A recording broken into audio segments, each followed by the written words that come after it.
Assalamualaikum warahmatullahi wabarakatuh.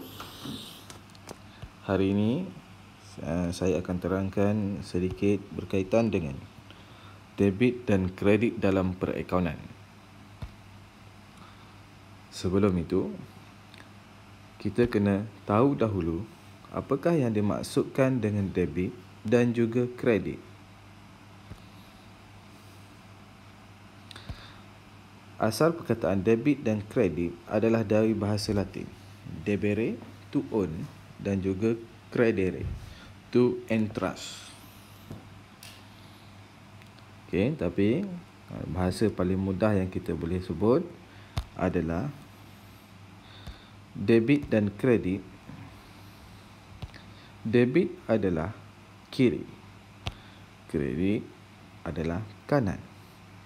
Sebab itu kalau kita tengok debit dan kredit ni tak bertukar. Debit mesti duduk sebelah kiri, kredit mesti duduk sebelah kanan. Okey, bagaimana kita nak tentukan sama ada nak rekod di sebelah debit ataupun nak rekod di sebelah kredit? Ada dua benda yang perlu kita tahu. Yang pertama, 5 akaun asas. Yang kedua, 5 akaun kontra. Apa 5 akaun asas? Ada 5. Aset, belanja, liability, equity, hasil. Di sebelah debit, kita ada aset dan belanja. Di sebelah kredit, kita ada liability, equity dan juga hasil. Ataupun setengah ada panggil dia ableh. Ataupun ada yang panggil bahil, terpulang. Okey, pertambahan. Setiap pertambahan aset dan belanja kita akan letak di sebelah debit. Manakala kalau bertambah liability, equity, hasil, kita letak sebelah kredit. Kalau berkurang, maka dia akan terbalik. Okey, apabila berkurang di sebelah debit, liability, equity, hasil, di sebelah kredit, aset dan juga belanja. Okey, 5 akaun kontra yang perlu kita tahu adalah yang pertama, belian. Kontranya dengan pulangan belian.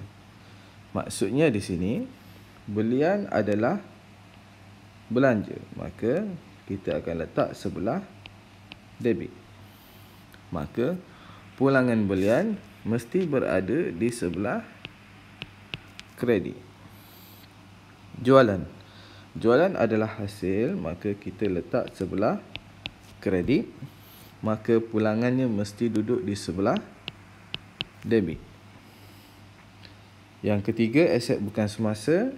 Aset debit, maka susut nilainya mesti berada di sebelah kredit. Akaun belum terima adalah aset, maka debit peruntukannya adalah kredit.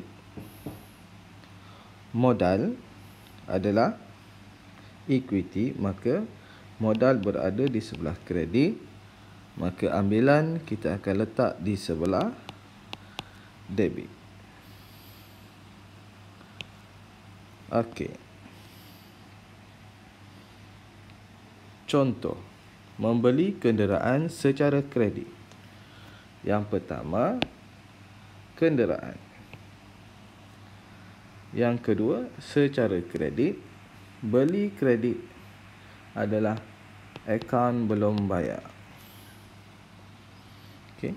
Kenderaan adalah aset bukan semasa. Maka catatannya sebelah debit kenderaan, sebelah kredit akaun belum bayar. Ataupun kita akan letak nama. Kalau contoh dengan syarikat Automotive XYZ, maka dekat sini kita akan letak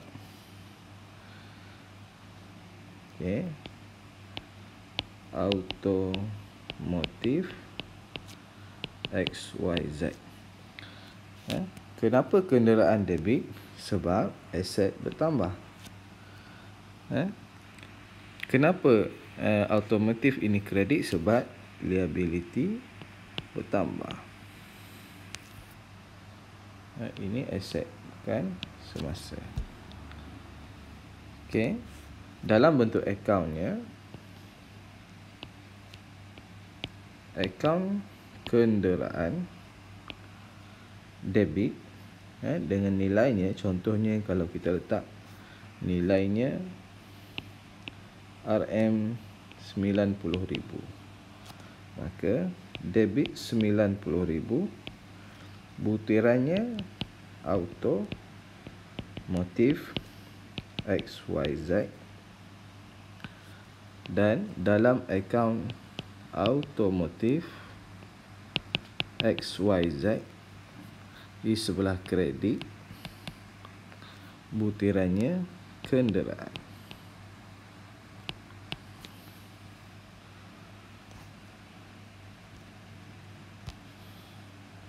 Jual barang niaga secara tunai. Jual barang niaga, kita panggil dia jualan. Secara tunai, tunai adalah aset semasa. Jualan adalah hasil.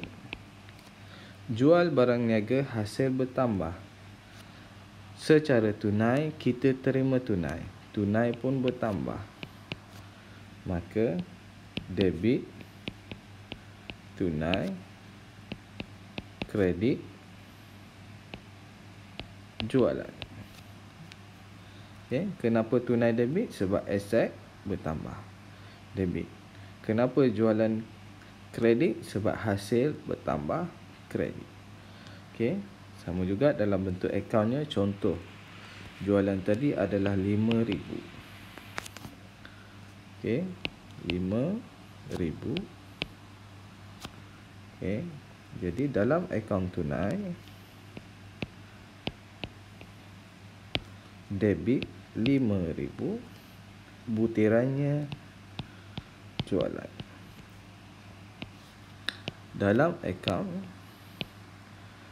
jualan, kredit 5,000, butirannya tunai. Okay. Ini kita panggil dia sistem catatan bergu. Satu debit, satu lagi mesti kredit. Contoh yang ketiga, pelanggan memulangkan barang rosak. Okay. Katakan barang rosak tadi harganya RM300. Maka pelanggan adalah akaun belum terima. Yang mana akaun belum terima adalah aset semasa. Yang kedua, pulangan jualan, kontra kepada jualan. Akaun belum terima, bila dia pulangkan barang, maksudnya akaun belum terima makin berkuranglah hutang dia. Maka akaun belum terima berkurang, pulangan jualan bertambah. Okay. Jualan kredit, maka pulangan jualan adalah debit. Jadi debit, pulangan jualan 300, kredit, akaun belum terima 300. Okay. Catatan dalam bentuk akaunnya adalah akaun pulangan jualan debit 300, butiran akaun belum terima,